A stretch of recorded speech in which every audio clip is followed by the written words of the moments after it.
কোরআন জানার পর যদি কেউ সায়েন্স নিয়ে পড়ে তার কাছে কোনো ব্যাপারই না সায়েন্স।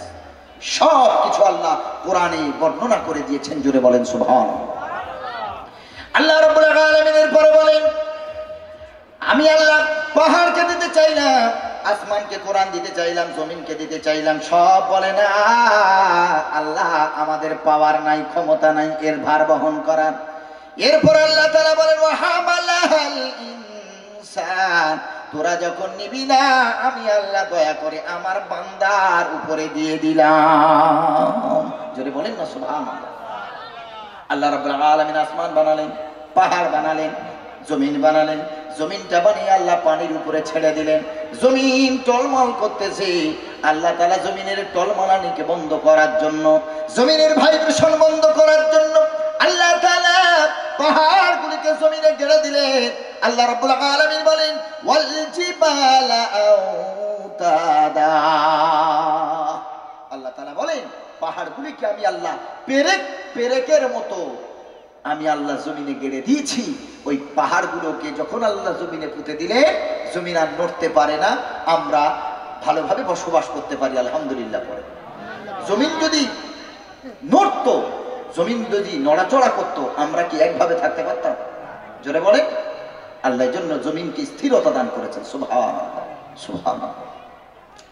এই পাহাড়গুলিকে যখন আল্লাহ গেড়ে দিলেন, তার মানে বুঝুন পাহাড় কত ক্ষমতা। পাহাড়ের কারণে জমিনটা স্থির হয়ে গেল। হযরত জিবরিল আমিন আলাইহিস সালাম এই দৃশ্য দেখে অবাক হয়ে গেলেন, আল্লাহ কি এমন জিনিস তুমি পৃথিবীর জমিনে গেড়ে দিলে, পৃথিবীর এত বড় জমিনটা স্থির হয়ে গেল। আল্লাহ বলে, ওরে আমার ফেরেশতা, এটার নাম হলো পাহাড়, এর ক্ষমতা আমি আল্লাহ অনেক দিয়েছি। ফেরেশতা জিবরিল আমিন বলে, আল্লাহ এই পাহাড়ের চেয়ে দ্বিতীয় কোন জিনিস কি ক্ষমতাধর বানিয়েছ? পাহাড়টা কিসের তৈরি বাবজি? পাথরের না? পাথর ছুঁড়ে মারলে মাথা থাকবে? আর কথা বলেন, পাথর ছুঁড়ে মারলে মাথা ফেটে যাবে না ভালো থাকে? হয় ফাটবে না আলু হবে। পাথরের কথা ক্ষমতা বুঝতে পারবেন। মানুষ পাথরের ঘর বানায় যাতে ঝড়ে না পড়ে যায়। পাথরের ঘর বানায় যাতে ঝড়ে না নষ্ট হয়। পাথর ক্ষমতাধর, ক্ষমতা আল্লাহ তাকে দিয়েছেন। ইট, সুরকি, বালি, পাথর দিয়ে আমরা ঘর বানাই, মজবুত করে ঘর বানাই। আমার ভাইরা, বড় বড় বিল্ডিং এই পাথর দ্বারা নির্মিত করা হয়। ভাইরা আমার, ফেরেশতা জিবরিল আমিন বলে, আল্লাহ এই পাথরের চেয়ে কি ক্ষমতা আর কারো তো তুমি দিয়েছ? এই পাথরের চেয়ে কি ক্ষমতা দ্বিতীয় কিছু আছে? আল্লাহ তাআলা বলেন, জিবরিল এই পাথরের চেয়ে ক্ষমতা আমি আল্লাহ তৈরি করেছি লোহাকে। সুবহানাল্লাহ। পাথরের চেয়ে ক্ষমতা কার বেশি? লোহার, আয়রনের ক্ষমতা বেশি। কারণ যত বড় বিল্ডিং হোক, যত বড় বালাখানা হোক, লোহা দ্বারা গুঁড়ো করা যায় না, যায় না বলেন? ওই যে বুলডোজার হয়, ধাক্কা দেয়, বুলডোজার দেখেছেন তো? বুলডোজার দিয়ে বিল্ডিং এ ধাক্কা দিলে বিল্ডিং আর থাকবে? তো বুলডোজারটা কিসের তৈরি? লোহার তৈরি। হাতুড়ি দিয়ে লোহাকে ভেঙে চৌচির করে দেওয়া যায়। আল্লাহ রাব্বুল আলামিন বলেন, জিবরিল পাথরের চেয়ে লোহার ক্ষমতা আমি আল্লাহ বেশি দিয়েছি। পাথর যদি মনে করে আমি ক্ষমতাধর, আমি দাদা, আমি ডন, আমি বস, লোহা যদি মনে করে তোর ডনগিরি আমি ছাড়িয়ে দেবো, তোর ক্ষমতা আমি আল্লাহ মাটির সাথে মিশিয়ে দেবো। লোহা ওর গায়ের উপরে এত জোরে মারবে, পাথর ওর নিজস্ব ক্ষমতা হারিয়ে গুঁড়ো গুঁড়ো হয়ে যাবে। জিবরিল আমিন বলেন, আল্লাহ এই লোহার চেয়ে ক্ষমতা আর কার বেশি আছে? আল্লাহ রাব্বুল আলামিন বলেন, এই লোহার চেয়ে ক্ষমতা বেশি হলো আগুনের। কার? আগুনের। লোহা অনেক দাদা, অনেক ক্ষমতা দেখিয়েছে, অনেক বড়ত্ব দিয়েছে। এখন যদি আগুন মনে করে লোহারে তোর ক্ষমতা তো অনেক বেশি, আয় আমার অন্দর মহলে আয়, আয় আমার অগ্নির গহ্বরে আয়, আমার ভিতরে তুই আয়। আগুন পারে শক্ত লোহা, মজবুত লোহাটাকে ভেঙে গুঁড়ো করে গলিয়ে তরল করে দিতে। পারে না? পারে না? লোহার চেয়ে আগুনের ক্ষমতা কম না বেশি? বেশি। জিবরিল আমিন বলছে, আল্লাহ এই আগুনের চেয়ে ক্ষমতা আর কার বেশি আছে? আল্লাহ রাব্বুল আলামিন বলেন এই আগুনের চেয়ে ক্ষমতা বেশি হলো পানির। ঘরে আগুন লেগেছে, কারখানায় আগুন লেগেছে, কি দিয়ে নেভানো হয় বলেন? ফায়ার সার্ভিসে ফোন করা হয়ে গেল, গাড়িগুলো চলে এলো, পানি ভর্তি করে নিয়ে পানি দিয়ে দিয়ে আগুনগুলো নেভানো হয়। আগুন যতই তেজ মারুক, আগুন যতই উৎক্ষিপ্ত গর্জন করুক না কেন, পানি যখন তার উপরে পড়ে আগুনের গর্জনের সাথে সাথে নিভে যায়। হায়রে আমার জাহান্নাম তাকাদু তামাইয়াজু মিনাল গাইজ, জাহান্নাম থরথর করে কাঁপবে, রাগে এমন করে ফেটে পড়বে। আল্লাহ রাব্বুল আলামিন এক পেয়ালা পানি নবীজির হাতে দেবে, ও নবী এই পেয়ালা পানিটা নিয়ে আপনি জাহান্নামে ছড়িয়ে দেন। আল্লাহ নবী বলবেন আল্লাহ, আল্লাহর নবী পানিটা ছড়িয়ে দেওয়ার সাথে সাথে জাহান্নামের আগুন নিস্তব্ধ হয়ে যাবে, বন্ধ হয়ে যাবে।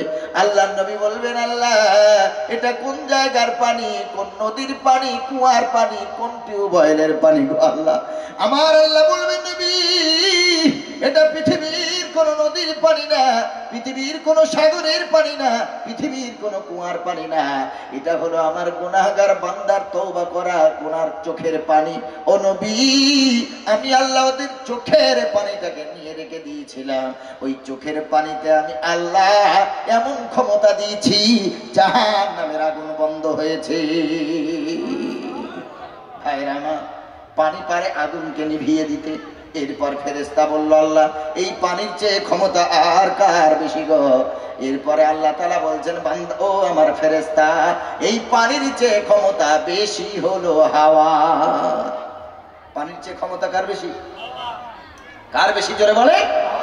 হাওয়া। কেন? নদীর পানি চুপ হয়ে আছে,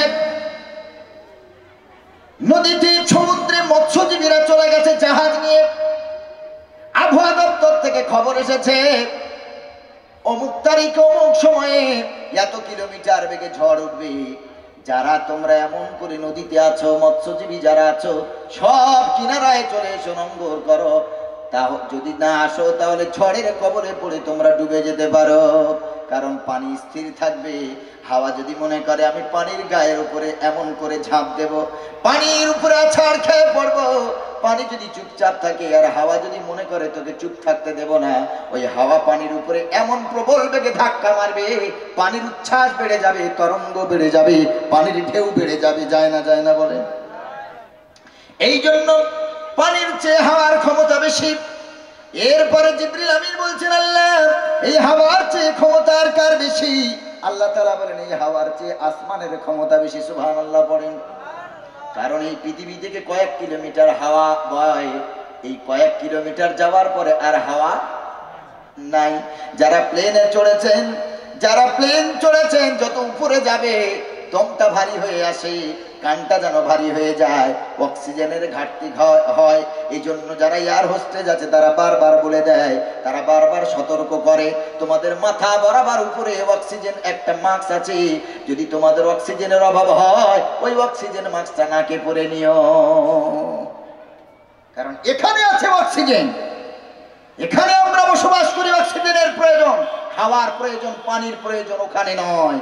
এজন্য হাওয়া যদি মনে করে আমি আকাশকে স্পর্শ করব তা কখনো সম্ভব না। এজন্য হাওয়ার চেয়ে আকাশের ক্ষমতা বেশি। হাওয়া যদি ছুঁতে চায় আকাশকে, ধরতে চায় পারবে না। জিবরিল আমিন বলছেন আল্লাহ এই আকাশের চেয়ে কি ক্ষমতা আর কারো বেশি আছে? আল্লাহ রাব্বুল আলামিন বলে জিবরিল এই আকাশের চেয়ে ক্ষমতা বেশি তুমি জিবরিল, তোমাকে আমি আল্লাহ দিয়েছি। জিবরিল আমিন বলল আল্লাহ তা কেমন করে? আমার আল্লাহ রাব্বুল আলামিন বলেন জিবরিল তোমাকে আমি আল্লাহ 600 ডানা দান করেছি। কত? 600 ডানা দিয়েছি। তোমার 600 লাগবে না, 5999টা তুমি গুটিয়ে রেখে দাও।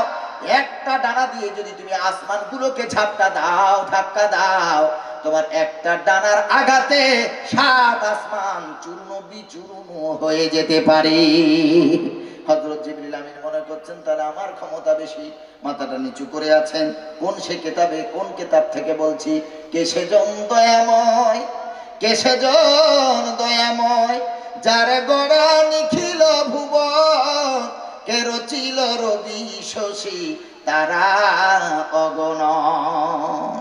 বইটার নাম হলো কে সেজন, লেখকের নাম হলো আল্লামা তারিক জামিল রহমাতুল্লাহ আলাইহি। সাধারণ মানুষরা না জানলেও ওলামায়ে কিরামগণ আল্লামা তারিক জামিল রহমাতুল্লাহকে চিনবে না এমন কোন ওলামা থাকতে পারে না, যার বক্তব্য শুনলে চোখের গোড়ায় কখন যে পানি চলে আসে আল্লাহ ছাড়া কেউ জানে না।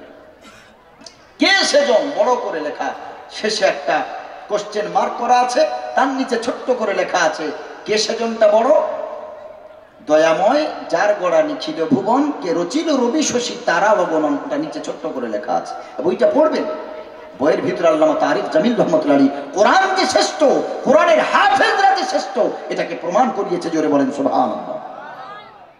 হযরত জিবরিল আমিন আলাইহিস সালাম বললেন, আল্লাহ তাহলে কি আমার ক্ষমতা বেশি? আমার ডানার যখন এত প্রভাব তুমি দিয়েছো, তাহলে কি সব থেকে ক্ষমতা আমার বেশি? আল্লাহ বলেন, আরে জিবরিল, তোমার যে ডানার ভিতরে আমি আল্লাহ এমন ক্ষমতা দিয়েছি, তোমার এই ক্ষমতাধর ডানাগুলিকে পৃথিবীর কোরআনের হাফেজ আলেমরা যখন রাস্তা দিয়ে হেঁটে যাবে, আমি আল্লাহ তোমার এই ক্ষমতাধর ডানাগুলিকে তাদের পায়ের তলায় বিছিয়ে দেব। সকলের থেকে ক্ষমতা আল্লাহ দিয়েছেন, মর্যাদা আল্লাহ দিয়েছেন কোরআনের হাফেজদের। আমার দয়াময় আল্লাহ কোরআনের হাফেজদের মর্যাদা দিয়েছে। ও ভাই, মেমারি মাদ্রাসায় যখন পড়তাম, বর্ধমান নাম শুনেছেন? নাম শুনেছেন? গোলাম আহমদ মর্তুজা সাহেবের মাদ্রাসা, আল্লাহ জান্নাতের উচ্চ মাকাম দান করুক, সকলে বলেন আমিন।